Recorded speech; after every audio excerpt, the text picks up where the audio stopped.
ইলিশ মাছ খাবো, আমার কাছে 1 টাকাও নেই। আমি আমার ছেলেকে বললাম বাবা ইলিশ মাছ বাজারে উঠে নাই। পরের দিন আমার ছেলে আবার বলল বাবা ইলিশ মাছ খাবো। একটা পাঙ্কাশ মাছ এনে দিয়েছি আমার ছেলেকে, বলছি বাবা খাও তুমি এটা ইলিশ মাছ। দেশি মুরগি খাওয়ার মতো আমার সেই সমর্থন আছে? দিন পরে এই প্রাথমিক বিদ্যালয়ের শিক্ষকরা সুসাইড করবে।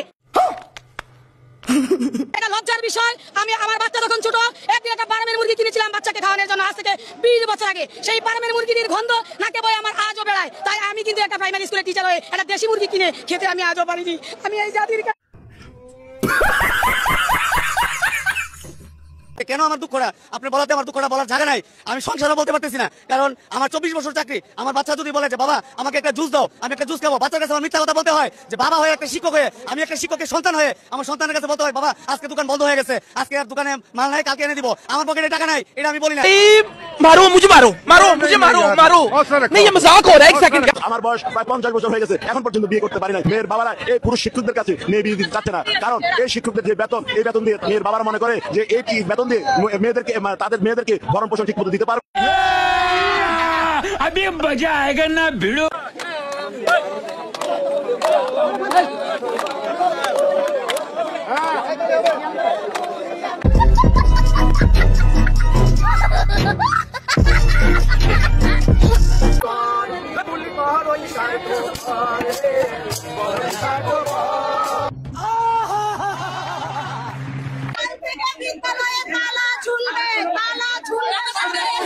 স্যার আপনি একটু বাইরে গিয়ে আবার ঢুকেন, আমরা আপনাকে দাঁড়ায় সম্মান করি।